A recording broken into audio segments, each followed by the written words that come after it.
ఖమ్మం జిల్లా సిఐటియు కార్యాలయానికి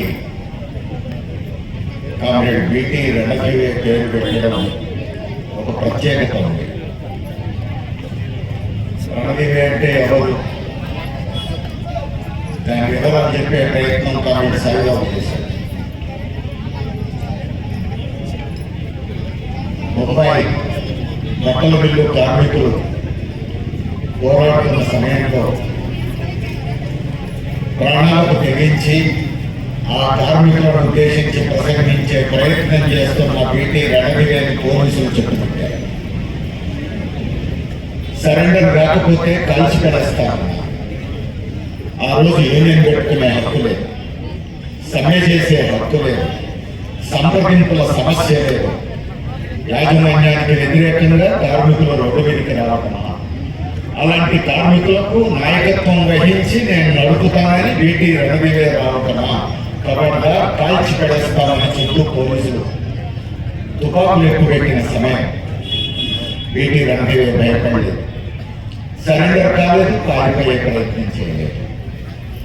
అలాంటి సమయంలో ఒక మహిళ తన పక్కనే ఉన్న డిఎస్పీ చేతుల్లో ఉన్న పిస్తోల్ని గుంజుకొని ఎక్కుపెట్టింది. బిటి రణజీవి గారు వెళ్ళిపోవడానికి మార్గం ఇస్తారా, లేకపోతే నువ్వు ఉండవు నేను ఉండను ఆ తర్వాత అని చెప్పింది. ఒక్క నిమిషం పోలీసు ఆలోచించి బీటీఆర్ బయటికి వెళ్ళిపోవడానికి ప్యాసేజ్ ఇచ్చారు. బీటీఆర్ తో పాటు ఆ మహిళ పిస్తోల్ చూపించుకుంటూ బయటికి వెళ్ళిపోయి బీటీఆర్ని తీసుకెళ్ళిపోయింది. ఏమి తెగింపండి, ప్రాణాలకు తెగించి కార్మికోద్యమంలో పాల్గొన్నది బిటి రణజీవి. అలాంటి నాయకుడిని కాపాడుకోవడం కోసం ప్రాణాలను కూడా ఖాతరు చేయకుండా తన ప్రాణాన్ని అడ్డం పెట్టి తన నాయకుడిని కాపాడుకుంటానని ముందుకు వచ్చింది ఆ మహిళ. జీతపత్యాల కోసం కాదు, లేకపోతే రేపు మాకు నాకు ఏదైనా పదం వస్తుందనే ఆశతో కాదు. మనం ఇప్పుడు ఏ కాలంలో ఉన్నాం, రకరకాల పార్టీల ప్రభావాలతో పదవుల పంపకాలతో వెంపర్లాడేటువంటి కాలంలో మనం ఉన్నాం. దేశంలో పరిస్థితులకి మారిపోయింది. బీటీఆర్ కాలం కాలం కాదు. పదవుల పంపకాల కోసం వెంపర్లాడే కాలంలో బిటి రణజీవి పేరుతో ఇక్కడ కార్యాలయం పెట్టారు. అది ఈ రోజు మనం గమనంలో పెట్టుకోవాల్సింది. అంటే అర్థమైంది, బిటి రణజీవి బాటలో ఈరోజు ఉద్యమ స్ఫూర్తితో, కార్మిక వర్గ ఐక్యతతో, కార్మిక కర్షక ఐక్య పోరాటాలకు కేంద్రంగా ఆ భవనం వెలసిల్లాలని చెప్పేసి వాళ్ళు కోరుతున్నారు. అందుకే బిటి రణజీవి పేరుతో ఆ భవనం నిర్మించారనేది మనం గుర్తుపెట్టుకోవాలి. ఇంకొక విషయం కూడా ఈ సందర్భంగా మనం గుర్తు చేసుకోవాలి. ఆ మహిళ కేవలం ఆ బట్టల మిల్లు కార్మికుల కోసం ప్రాణత్యాగం చేయడానికి సిద్ధపడ్డదా?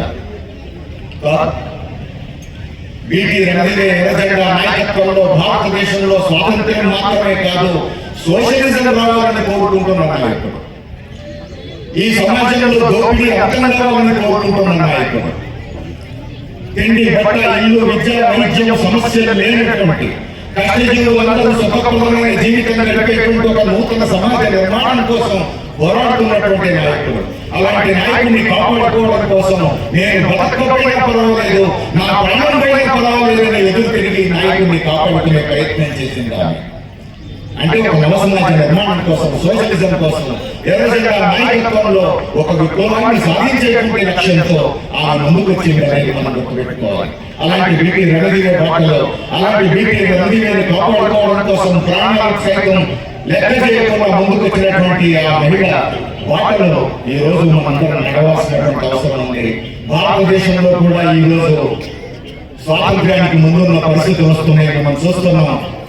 యూనియన్లు పెట్టుకునే అవకాశం లేదు, చట్టబద్ధమైనటువంటి హక్కులు లేవు, మాట్లాడితే చాలు జైల్లో పెడతామనేటువంటి కొత్త వాతావరణాన్ని బీజేపీ నాయకత్వంలో, మోడీ నాయకత్వంలో కేంద్ర ప్రభుత్వం తెచ్చి మనకు జరుగుతూ ఉంది. పదవుల కోసం మోడీని విమర్శించిన, బీజేపీని విమర్శించిన ఈ విధానాల విషయంలో మాత్రం, పెట్టుబడిదారులకు బానిసలు చేయడంలో మాత్రం కాంగ్రెస్ నాయకులు, బీఆర్ఎస్ నాయకులు కూడా ఏమాత్రం మాత్రం తీసుకోకుండా వ్యవహరిస్తున్న కాలంలో మనం ఉన్నాం. అందుకే కార్మికోద్యమం ప్రాధాన్యత పెరిగింది, ఐక్య ఉద్యమం ప్రాధాన్యత పెరిగింది.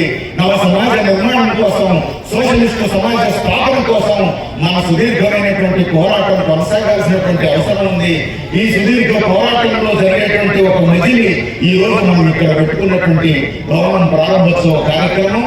ఈ స్ఫూర్తితోనే భవిష్యత్తులో ఈ జిల్లాలో కూడా ఉద్యమం పువ్వులు ఆ కాయలుగా ముందుకు సాగాలని కోరుకుంటూ నాకు ఈ అవకాశం ఇచ్చిన మీ అందరికీ ధన్యవాదాలు తెలియజేస్తూ సెలవు.